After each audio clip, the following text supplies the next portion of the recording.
नमस्कार, मैं हूं मनमोहन भट्ट।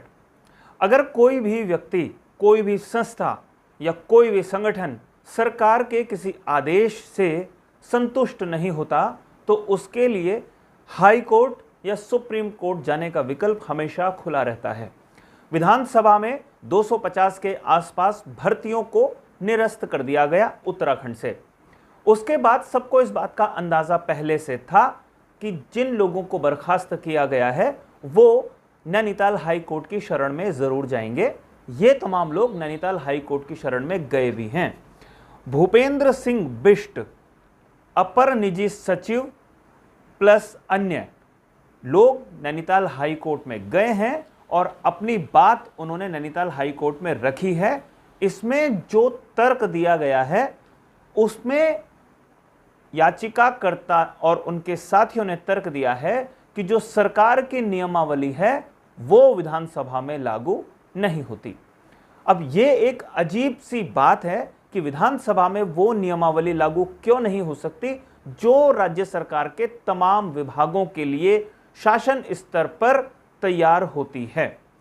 इस पर सुनवाई होनी है। नैनीताल हाई कोर्ट ने विधानसभा की अध्यक्षा रितु खंडूड़ी, विधानसभा के सचिव और उप सचिव को 14 अक्टूबर तक अपना जवाब दाखिल करने के लिए निर्देशित किया है। अभी कोर्ट कुछ दिनों तक के लिए बंद है।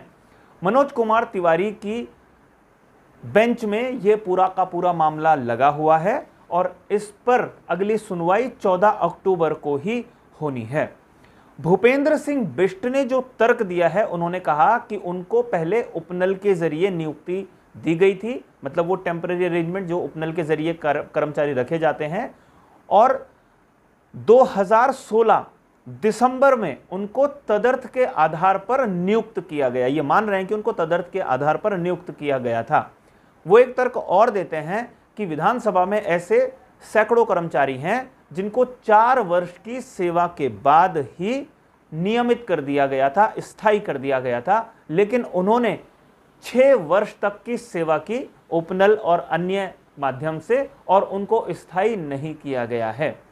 साथ में जो मैंने पहले बात बोली वो तर्क उन्होंने दिया कि पूरी सरकार में जो नियमावली चलती है वो विधानसभा में नहीं चल सकती। अब ये उन्होंने किस आधार पे कहा है ये वही बता सकते हैं या उनकी पैरवी करने वाले वकील हाई कोर्ट में बताएंगे।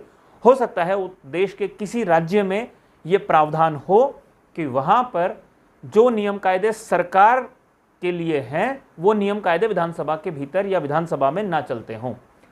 शासन चलाने के लिए कई नियम कायदों की आवश्यकता होती है, कई एक्ट बनाए जाते हैं, वो एक्ट सारे विधानसभा से ही बनते हैं। कई एक्ट के अलावा भी सरकार कई तरीके के आदेश जारी करती है, वो शासनादेश जीओ जिसको बोला जाता है वो लागू किया जाता है, आदेश उसका होता है। अब कोर्ट में सरकार की तरफ से पैरवी करने के लिए वकील भी तैयार हो गए हैं और विपक्ष यानी जो ये बर्खास्त किए हुए कर्मचारी हैं ये लोग भी हैं। अब देखना यह है 14 अक्टूबर को किस तरीके से सुनवाई होगी, किस तरीके से मामले का निस्तारण हो पाता है। साथियों, अभी के लिए फिलहाल इतना ही। अगली रिपोर्ट में फिर मुलाकात होगी, तब तक के लिए इजाजत दीजिए। नमस्कार।